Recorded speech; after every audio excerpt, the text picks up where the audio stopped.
Salut à tous et bonjour, et très contente de vous retrouver pour une vidéo qui va être partagée dans Dominique et la nature. Alors il y a un moment que je voulais parler sur ce sujet, puis bon j'ai préféré laisser passer l'été pour le faire. Je vais parler de la canicule que l'on a eue cet été, enfin on a passé un été de braise, enfin, surtout en Europe de l'Ouest. En France, je ne sais pas au Canada comment ça s'est passé, j'en sais rien, mais je sais qu'en France, on nous a bassinés tout l'été avec une histoire de canicule et qui a frisé, je dirais, l'overdose, tant on nous a bassinés avec des histoires de fin du monde. Or, dès qu'on parle de fin du monde, eh bien moi, évidemment, je ne peux que relever ces choses-là, étant une ancienne témoin de Jéhovah. Dès qu'on me parle de fin du monde, je me dis, il y a quelque chose qui ne va pas. Dans la soupe est fortement parasitée par des idées qui doivent devenir tout à fait glauques. Alors, comment avez-vous passé votre été? Eh bien, moi, je l'ai passé en travaillant au mois de juillet. Je l'ai passé au début août par de merveilleuses vacances sur la Côte d'Azur en France. Je suis allé dans la région de Mandelieu, Cannes. Voilà quelques photos de mon séjour en le sud de la France et ça a été un moment merveilleux. Depuis la mi-août, j'ai repris le travail et je suis à la fin août et j'ai décidé de parler de ce qui s'est passé durant ce mois d'août. Alors je pense que comme moi, vous avez été sérieusement secoué par ce qui s'est raconté à la télévision. Je vais quand même vous demander comment vous avez passé votre été. Pour certains qui habitent en ville, ça n'a quand même pas dû être drôle, cet été de braise que nous avons eu, ces canicules. Bon, autant vous dire que ici en Rhône-Alpes et surtout à la campagne, on a quand même été lourdement protégés. Je parle de quelques jours où il a fait très chaud, où on a frisé les 40. Enfin, c'était surtout dans les grandes villes, Lyon, Grenoble. Au-delà, dans les petites villes, il faisait chaud, mais c'était largement supportable et ça s'est passé sans trop de problèmes. Ça m'a pas empêché de faire des randonnées en montagne. D'ailleurs, il y avait beaucoup de monde sur les sentiers de montagne, hein, pendant les périodes de canicule. J'ai pas hésité à m'attaquer à des sommets de 2000-2300 mètres d'altitude et ça s'est très bien passé. Au contraire, le temps était stable, il était favorable à ce genre de randonnée. Qu'est-ce qui s'est passé dans notre pays pour que l'on ait de telles conditions météorologiques? Alors bien sûr, on nous a bassinés avec le réchauffement climatique. Pourtant, il suffit de chercher un petit peu du côté de la vraie météo pour comprendre ce qui s'est passé. Et je vous mets tout de suite un extrait d'une excellente vidéo que je vous recommande de regarder en entier, car vous avez une vraie explication sur les vagues de chaleur qui ont déferlé sur notre pays. Et Chaleur exceptionnelle. Les températures dépassent régulièrement les 35 degrés et franchissent parfois les 40 degrés. Pourtant, une question mérite d'être posée. Pourquoi cette année est-elle si chaude? Pourquoi, avec une situation atmosphérique parfois comparable à d'autres étés, atteint-on aujourd'hui des températures aussi élevées? Dans les deux précédents décryptages, nous avons parlé des hauts géopotentiels et des ondes de Rossby. Mais la situation exceptionnelle mérite d'aller encore plus loin. Bien sûr, nous serions tentés de parler du réchauffement climatique. Mais bien qu'il joue un rôle fondamental en augmentant progressivement la température moyenne de notre planète, cela ne suffit pas à expliquer pourquoi certaines vagues de chaleur deviennent beaucoup plus intenses que d'autres. Pour comprendre ce qui se passe réellement, il faut regarder ce qui se déroule au niveau du sol. Car lorsqu'un anticyclone s'installe durablement, ce n'est pas seulement l'air qui se réchauffe. Le sol change lui aussi de comportement. Et cette transformation peut ajouter plusieurs degrés supplémentaires aux températures. Avant d'expliquer les mécanismes physiques qui en sont responsables, observons d'abord ce que nous disent les rapports d'institutions rassemblant d'énormes quantités de mesures. Commençons par le Copernicus Climate Change Service, le service climatologique européen. Les cartes publiées dans le rapport du mois de mai montrent qu'en Europe occidentale, les précipitations apparaissent relativement proches de la normale à l'échelle européenne, alternant zones légèrement excédentaires et légèrement déficitaires. En revanche, les températures sont déjà nettement supérieures au normal. Le résultat est une humidité des sols qui vire déjà dans le déficitaire dans toute une zone du territoire français. Un mois plus tard, en juin, la situation s'est nettement aggravée. Les déficits de pluie se sont renforcés sur une grande partie de la France et de l'Europe occidentale, avec des températures exceptionnellement chaudes. Les sols sont devenus alors plus secs. À l'échelle française, le déficit de l'indicateur pluviométrique national disponible sur le site d'Infoclimat. Notez bien qu'il dit dès le début que bien sûr le réchauffement climatique est à prendre en compte, mais que ce n'est pas l'explication principale de la vague de chaleur que nous avons eue cet été. Et donc, en conclure que parce que nous avons eu cette vague de chaleur, nous allons bénéficier, entre guillemets, de la fin du monde, cette fois-ci ne venant pas de la Watchtower, mais venant de la canicule, eh bien, il n'y avait qu'un pas que n'ont pas hésité à franchir les gens qui passent à la télévision. Et disons-le franchement, on n'est plus du tout à la télévision dans ce qui est scientifique, on est carrément dans ce qui est politique. La propagande qui est passée à la télé est plus une propagande politique qu'une propagande scientifique.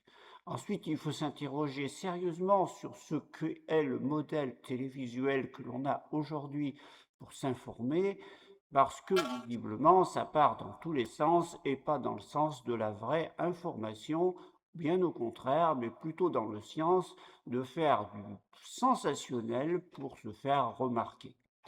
Et les réseaux sociaux n'ont pas non plus démérité dans ce sujet-là. Regardez par exemple comment au mois de juin, un célèbre météorologiste prévoyait la, la, la météo sur la région Rhône-Alpes. Il ne va pas hésiter à dire qu'il va se passer une catastrophe absolue. Alors cet extrait date du mois de juin, je vous le laisse passer et puis on en reparle juste après pour le débriefer. De la chaleur qui touche actuellement la France avec cette canicule historique et qui va devenir historique. Je devais sortir du silence parce qu'il y a trop de comportements qui sont inappropriés par rapport à la canicule, que ce soit des joggeurs, des cyclistes qui sont en train de faire des efforts en pleine journée et qui risquent à tout moment un malaise cardiaque ou quoi que ce soit. Bon, c'est pas forcément la question. Et de quoi je me mêle, vous allez me dire, c'est pas le sujet aujourd'hui. Mais le sujet aujourd'hui, c'est que j'en ai marre de voir des gens qui prennent des choses à la légère. Nous sommes sur une vague de chaleur, une canicule qui va dépasser celle de 2003. Celle de 2003, elle avait fait, sur le plan sanitaire et humain, plus de 15 000 morts à travers l'Europe, si c'est pas plus. Là, on nous annonce des températures de 43, 44, 45, localement 46 degrés les modèles d'aujourd'hui, à l'ombre, sur le centre-ouest de la France. Sur le Lyonnais, on échappe au pire. Mais pour combien de temps? Je ne sais pas encore. Mais voilà, je peux juste vous dire, parce que je suis très inquiet, et parce que c'est mon domaine également en dehors de mon métier, que la suite va être terrible. Elle va être terrible pour l'économie, elle va être terrible sur le plan sanitaire, et elle va être terrible dans la perte humaine. J'insiste bien sur la perte humaine. Donc voilà. Donc quand je vois des gens en se pavanant sur les transats en disant c'est normal, c'est l'été, alors que bordel, nous sommes pas en été, nous sommes pas en été, du moins sur le calendrier, c'est le 21 juin, arrêtez de vouloir être plus fort que la nature. C'est incroyable ça, c'est incroyable.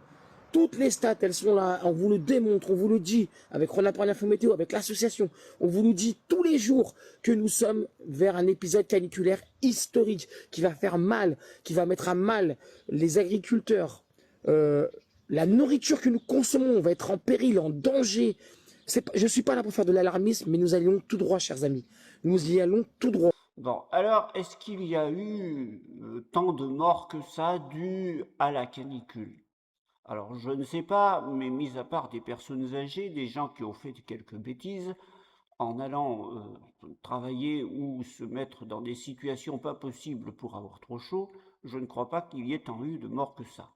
Quant aux dégâts sur la nature, ils sont que limités. Il suffit de sortir pour voir que, bah oui, il y a quelques végétaux qui ont souffert de la chaleur, qui ont souffert de la sécheresse, qu'il y a des cultures dans l'agriculture qui ont souffert de la sécheresse. Certains champs de maïs non irrigués dans la région sont vraiment pas beaux, que des céréales ont dû être échaudées et que probablement les pommes de terre de consommation que l'on aura l'hiver prochain seront de petites pommes de terre parce qu'elles auront manqué d'eau. Oui, certainement. Mais à côté de ça, vous pouvez noter que l'on a de merveilleuses nectarines, que l'on a de merveilleux melons, que l'on a des salades, que l'on a des tomates, que l'on a tous les légumes que l'on veut et tous les fruits d'été, et que rien n'a été catastrophé. Donc, ce qu'il a annoncé ne s'est pas produit, et heureusement d'ailleurs, mais c'est pour vous dire que l'on aimait bien à une certaine époque faire du catastrophisme, parce que plus l'on fait du catastrophisme, au plus on va être regardé plutôt que la chaîne d'à côté. Donc on est plus là dans le buzz que dans la réalité des choses, et c'est déjà ça. Mais quand on est allé sur la télévision, là on a vu des gens soi-disant très calés nous raconter des choses. Et quelles choses ont-ils raconté? Alors on peut penser que des climatologues de renom, bardés de diplômes, avec un cursus universitaire flamboyant, allaient nous raconter des choses absolument sensées. Eh bien, pas du tout. Et quant au plus connu d'entre eux, eh bien, je vous passe tout de suite un extrait de ce qu'il a raconté il n'y a pas si longtemps que cela. Bon, donc on va se prendre des baffes, c'est absolument évident. Il est trop tard pour qu'on prenne pas des baffes. Donc des baffes, on va en prendre. Et on a déjà commencé à en prendre. 10% des arbres français sont en train de mourir. 50% des coraux de la Caraïbe sont morts. 15% à 20% dans le monde. Et à 2 degrés, ils sont à peu près tous morts, les coraux tropicaux. Et à 2 degrés, plus de la moitié de la forêt française est morte. Enfin, je veux dire, donc on va s'en prendre des baffes, de toute façon. La contraction économique dont je parlais tout à l'heure, elle va continuer. Bon, donc on va se prendre des baffes, c'est absolument évident. Il est trop tard pour qu'on prenne pas des baffes. M. Jancovici nous affirme que 10% des forêts françaises sont mortes. Alors je suis certaine, oui, que si on se promène dans le pays, on va certainement trouver une forêt dans un endroit exposé sud, sur des sols caillouteux, où la forêt a terriblement souffert du manque d'eau et de la chaleur, et que les feuilles ont dû jaunir, et que les feuilles sont tombées. Mais pourtant, il suffit de se balader un petit peu dans toutes les forêts de Rhône-Alpes, et Dieu sait s'il y en a beaucoup. Je suis passé par la forêt de Chambaran, je n'ai pas vu de catastrophe et je n'ai pas vu 10% de la forêt en train de mourir, parce que sinon ça se serait vu. J'ai traversé l'autre jour lors d'une randonnée la magnifique forêt de Chartreuse. Je peux vous dire qu'elle n'a pas changé depuis les années 80. Il y a toujours des hêtres magnifiques, il y a toujours des épicéas majestueux, dans beaucoup d'endroits où d'ailleurs on ne peut pas les exploiter et où les arbres sont particulièrement gros et particulièrement beaux. J'ai traversé la merveilleuse forêt du Vercors. Là aussi, je n'ai pas vu la catastrophe annoncée par M. Jancovici. Il n'y a pas 10% des arbres qui sont morts dans le Vercors. On en est loin de là. Les épicéas sont encore en parfaite santé. Et en plus, j'ai pris ma voiture lorsque je suis parti en vacances. J'ai traversé toutes les Alpes pratiquement du nord au sud. J'ai pris la route Napoléon pour aller sur la côte d'Azur, tant pour y aller que pour le retour. J'ai traversé tout un tas de massifs forestiers et pourtant, sur des zones séchantes des Alpes du Sud, ils sont tous en parfait état. Et j'ai été hébergé dans un camping qui était en plein milieu de la garrigue, dans le Var, aux adrets de l'Estérel. J'étais à l'abri sous des oliviers et des eucalyptus, qui étaient aussi en parfaite santé. Quant à la garrigue alentour, il n'y avait pas d'incendie, et tout était parfait, et tout était génial. Donc ce que raconte M. Jancovici est absolument faux, et bien sûr, on voit tout de suite que l'on a affaire à quelqu'un qui fait de l'écologie dans un bureau, qui est capable de calculer avec un ordinateur, mais qui ne se rend jamais sur le terrain pour vérifier ses assertions. Et du coup, il tombe à côté, car ce qu'il raconte est faux. Je vous laisse maintenant écouter un autre de nos chers, on va dire, savants télévisés, et on va écouter ce qu'il nous raconte. Oui, le chat est une catastrophe pour la biodiversité, le chien est une catastrophe pour le climat. On n'en parle jamais. Et la vache? Et la vache aussi, mais ça on en parle. D'accord. On n'en parle jamais parce qu'il y a plus de foyers en France qui possèdent un chat ou un chien que de foyers qui ont un enfant. Et donc très clairement. Catastrophe, pardon. Alors, parce que le chat effectivement est un des responsables de la perte de biodiversité en milieu urbain, notamment parce qu'il va chasser des oiseaux ou des petits mammifères. Et le chien, surtout les gros chiens, sont une catastrophe pour le climat parce qu'il faut les alimenter et qu'aujourd'hui, une bonne partie de la déforestation sert effectivement aux cultures qui vont servir aux aliments pour animaux domestiques. Alors, une fois qu'on a dit ça, qu'est-ce qu'on fait? On va pas faire comme l'Australie et lancer des campagnes d'abattage. Alors, pour ne pas se mettre tout le monde à dos, généralement, on n'en parle pas et on se concentre plutôt sur d'autres sources d'émissions parce que il faut reconnaître que les chats et les chiens remplissent aussi une fonction sociale importante. Ce sont aussi des compagnons pour des gens, pour des personnes âgées. Et donc, on est évidemment bien conscient de cela. Mais il y a un vrai enjeu sur, effectivement, comment est-ce qu'on peut limiter l'impact du chat pour la biodiversité et comment est-ce qu'on peut limiter l'impact du chien sur le climat, notamment via sa nourriture et son alimentation. Et là, François Genem, membre du GIEC, est en train de nous expliquer que le chien et le chat sont mauvais pour la biodiversité, que le chien a une empreinte carbone épouvantable parce que, soi-disant, on déforeste des endroits pour faire de la nourriture pour chiens, ça c'est nouveau, parce que normalement c'est plus pour nourrir nos poulets et nos cochons que l'on déforeste des endroits dans la forêt amazonienne pour produire du soja qui est nécessaire à nos élevages industriels de poules, de poulets et de cochons. Mais je n'avais jamais entendu parler que c'était le chien. Et pourtant, lui parle du chien comme étant un problème. Et puis le chat, alors il détruit de petits mammifères en ville. C'est-à-dire que le chat a toujours été un chasseur de souris.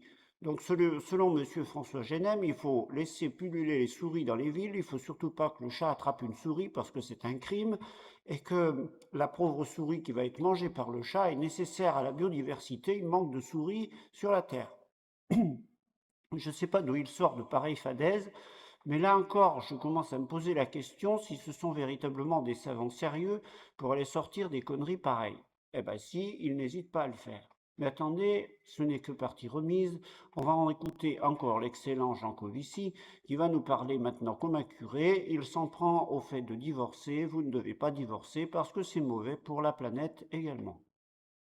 Le divorce augmente la consommation d'énergie des ex-conjoints de 50 à 60%, et donc votre génération aura plus de mal à divorcer que la mienne. Donc choisissez bien. Mais comme vous êtes jeune, et qu'un certain nombre d'entre vous, vous n'avez pas encore choisi, ou vous êtes encore au moment où vous pouvez faire essai-erreur, voilà, choisissez bien, ça fait aussi partie, ça a l'air de rien comme ça, mais en fait, c'est quelque chose de très important. Vous vous rendez compte que dans les cellules familiales déjà constituées, alors pas nécessairement les couples, hein, parents-enfants, cousins-cousines, etc., essayez de faire rentrer un élément disruptif comme celui des limites planétaires, tout en conservant l'unicité et l'homogénéité de la cellule familiale, c'est pas que c'est pas possible, mais c'est très difficile. Alors si M. Jean Covici était curé, s'il était témoin de Jéhovah, s'il était mormon, j'aurais compris qu'il commence à s'en prendre à votre moralité. Mais non, il est simplement bardé de diplôme, mais il revêt l'habit d'un curé et va s'en prendre, ni plus ni moins, à votre moralité, au fait que vous ne devez pas divorcer parce que maintenant, avant c'était offenser Dieu, maintenant vous offensez le Dieu climat. Donc en fait, on est exactement dans la même truc que la religion, on commence à restreindre vos libertés parce que l'on veut tout simplement que vous rentriez dans le rang. Mais tout ça, est-ce que c'est véritablement des scientifiques qui parlent comme ça? Parce que si l'on écoute encore M. Jean Covici, on va voir qu'il va carrément vous dire qu'il faut faire des sacrifices. Et il a la façon d'amener les choses avec une méthode que j'avais bien notée, qui était celle de la Watchtower, c'est-à-dire des témoins de Jéhovah pour vous rendre esclave. On l'écoute.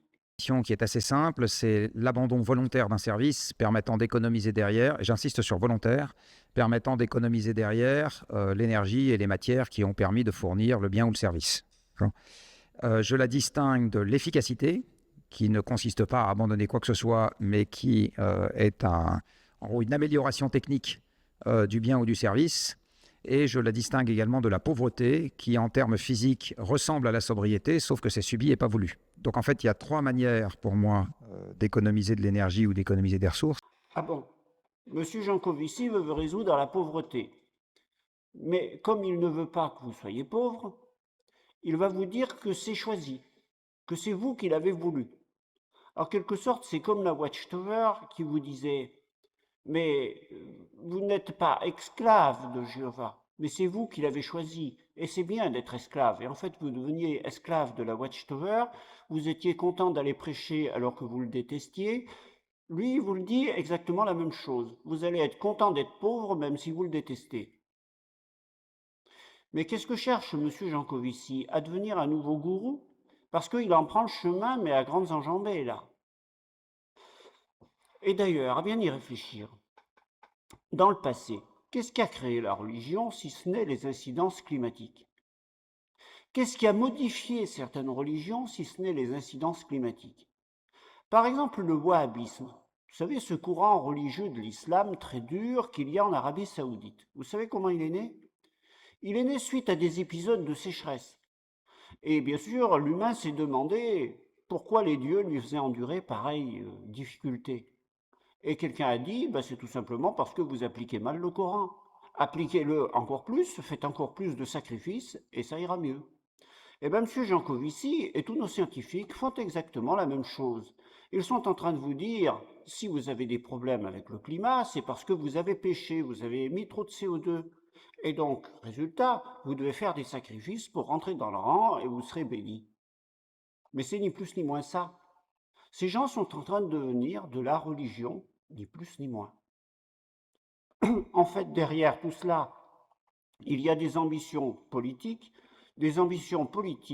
qui sont celles de vouloir détruire le capitalisme, n'y étant pas arrivé avec des méthodes, on va dire, normales, avec les urnes. Maintenant, on veut s'en prendre au capitalisme en l'accusant d'être le responsable du changement climatique, et donc pour abattre le capitalisme, il faut tout simplement faire des sacrifices, passer dans la décroissance, où on sera tous pauvres et où on sera heureux parce que, soi-disant, on aura gagné notre place au paradis. Par contre, ce que M. Jancovici ne parle jamais, ni M. Genem, ni d'aucun climatologue, c'est de ce qui se passe à côté de l'Europe. Parce qu'il convient quand même de regarder ce qui se passe, vous savez, juste au bout de l'Europe là-bas. Il y a une guerre avec un certain Ukrainien qui s'appelle Zelensky, si je le prononce comme il faut, et puis Vladimir Poutine. Et l'un tire des drones sur les dépôts pétroliers des Russes. Et voilà ce que ça donne.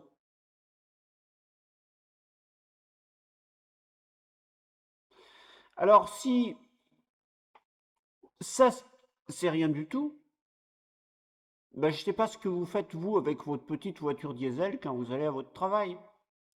Mais bien sûr, on ne parle absolument pas de ce qui se passe là-bas. Mais on va vous culpabiliser, vous, qui prenez votre petite voiture pour aller au travail, et on va vous dire que vous êtes un danger pour la planète et que si vous y allez en vélo, vous allez changer quelque chose. Et on ne parle pas des Allemands qui font encore de l'électricité avec du charbon, des Indiens qui font de l'électricité avec du charbon et qui ouvrent des centrales à charbon en permanence, des Chinois qui envoient des tonnes et des tonnes de CO2 dans l'atmosphère à cause de leurs usines qui fabriquent des produits pour le monde entier, mais ça, on n'en parle pas. Par contre, c'est le nombrilisme français, c'est le nombrilisme européen. C'est-à-dire que vous, en allant en vélo au travail, vous allez régler le problème du monde entier sur le climat. Évidemment, non, c'est toute une falaise et ça ne servira absolument à rien du tout. Mais il suffit de regarder encore certaines choses qui sont passées à la télé cet été pour s'apercevoir que on raconte n'importe quoi à la télé et que bien sûr c'est une idée pour s'en prendre à la classe politique, celle qui existe actuellement et qui est au pouvoir, et pour faire de la politique. Sur les fausses promesses en disant. Je vous rappelle que l'été qu'on vit Oui. actuellement et ce sera sûrement était moins l'été dure. le plus frais des 50 prochaines années. Tous les politiciens qui nous gouvernent depuis 50 ans sont au courant. Tous les scientifiques le disent et nous alertent. Je suis à deux doigts de pleurer parce que ça fait une semaine que je dors 4 heures par nuit. Ça fait une semaine que je vis à Paris. Il fait 42 degrés. On n'est pas climatisé. Je suis terriblement énervé par toutes ces femmes et hommes politiques qui ne font rien depuis des années, depuis des décennies, qui sont élus sur des fausses promesses en disant « Ah oui, make the planet great again »,« Ah oui, réduisons les émissions carbone ». Et qu'est-ce qu'on fait au final? Rien. À Paris, il n'y a pas d'arbres, tout est bétonisé, il n'y a aucune adaptation pour le dérèglement climatique. Ça fait des siècles qu'on nous dit que Paris vivra sous 50 degrés. Qu'est-ce qu'on a fait? Où sont les arbres? Où sont les îlots de fraîcheur? Où sont ces endroits climatisés? Où sont les écoles climatisées? Les enfants ont passé le brevet ce matin, il faisait 35 degrés dans les salles de classe. Ils ont fait quoi? Des pauses fraîcheur. Des pauses fraîcheur. Voilà où on en est. Voilà où on est la France aujourd'hui. J'ai envie de répondre au pauvre chou.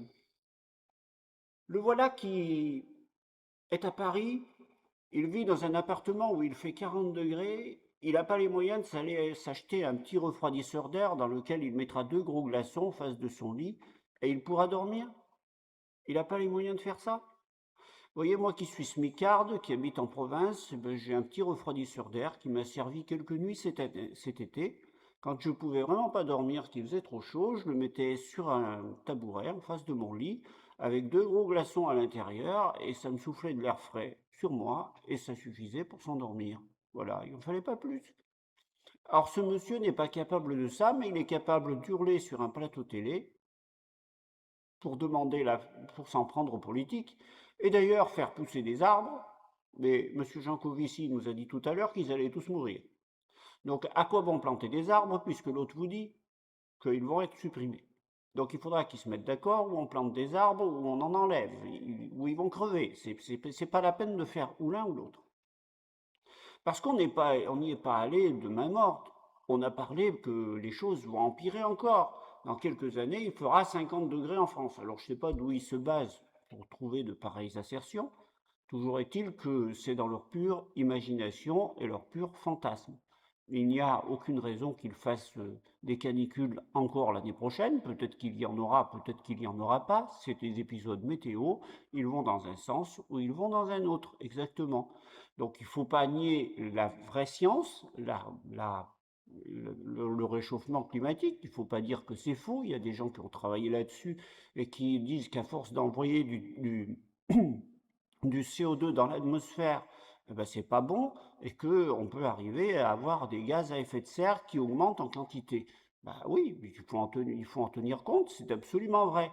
Mais de là à vous rendre coupable, vous qui êtes la petite personne, d'être le responsable de tout ce qui se passe sur la Terre, en ce moment, ce qui se passe dans notre pays, c'est vous qui êtes les responsables et c'est vous qui allez mourir dans une apocalypse climatique d'ici une vingtaine d'années en France, évidemment tout cela est absolument faux.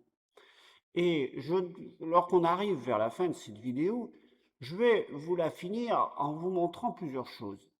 Je vais vous montrer que certaines personnes résistent mieux à la canicule que d'autres.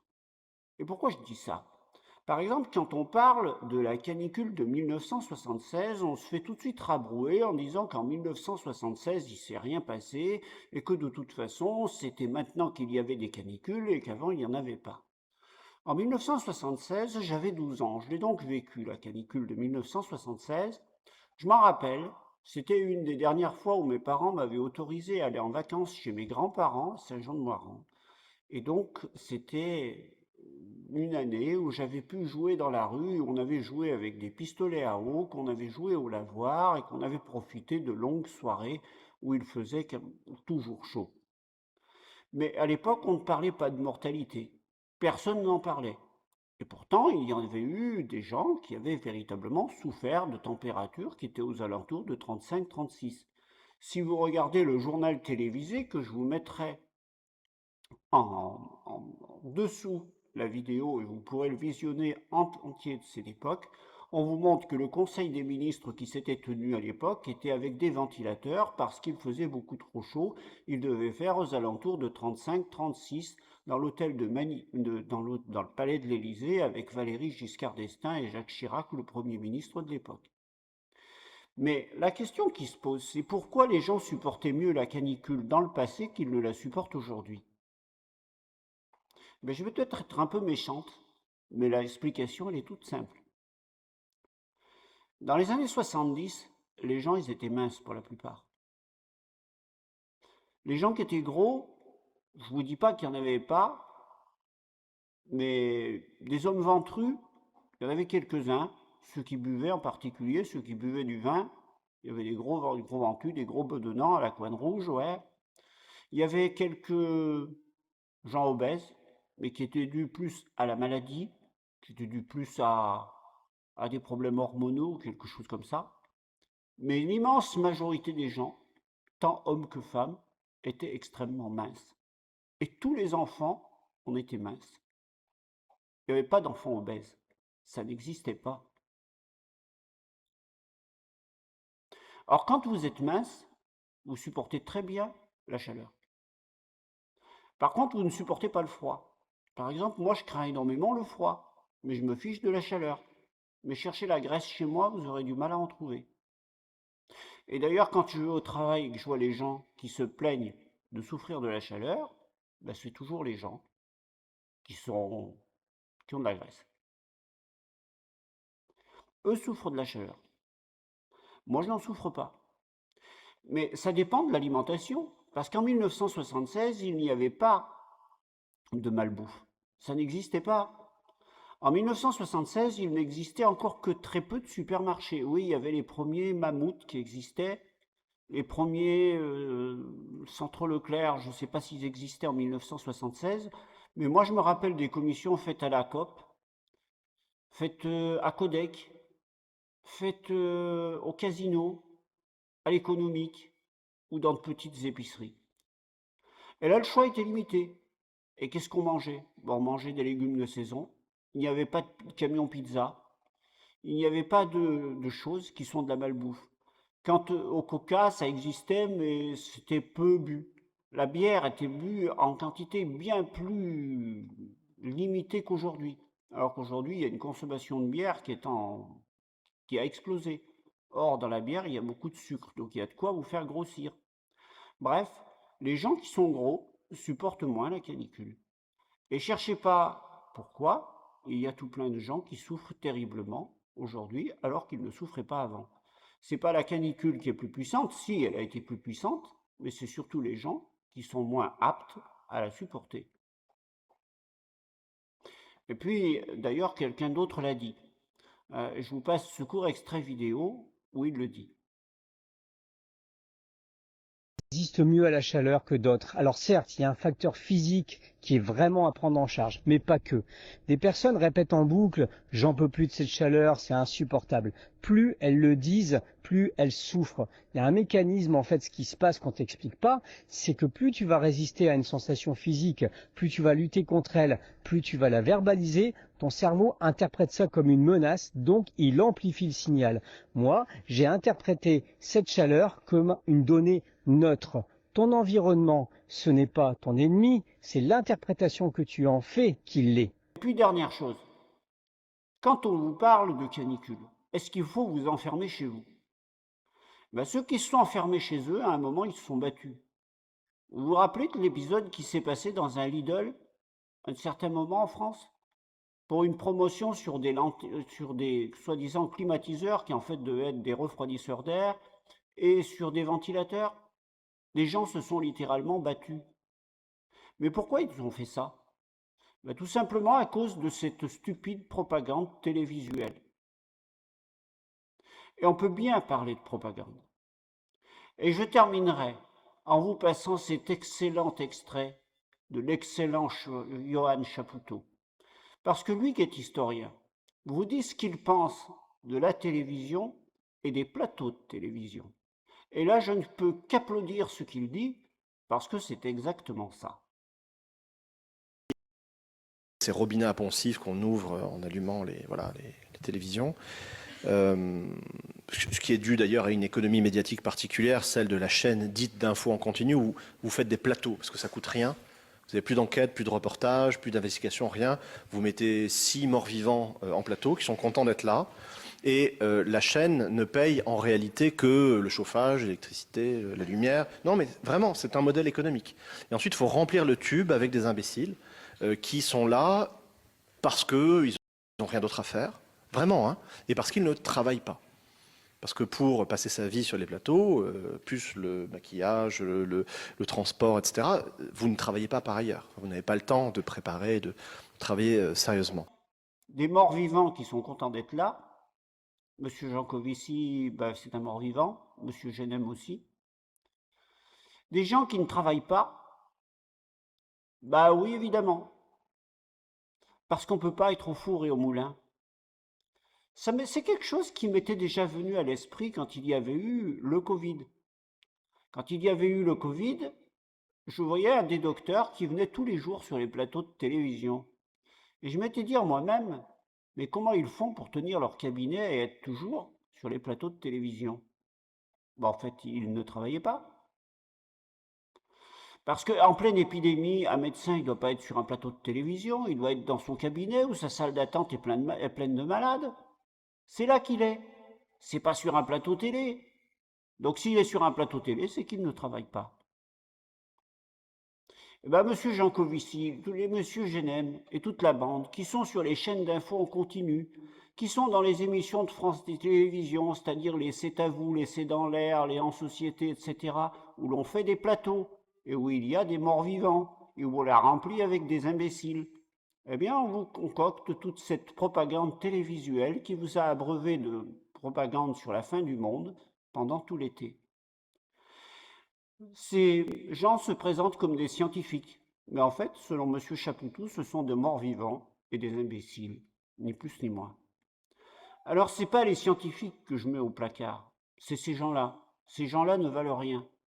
Si des gens veulent me parler véritablement de science, tel que celui qui fait l'excellente vidéo sur la météo que je vous ai mis au début, si l'on veut parler de véritables scientifiques tels Paul-Émile Victor, qui auparavant faisait des voyages dans le Grand Nord pour nous rapporter ses connaissances qu'il avait acquises sur place en faisant des observations.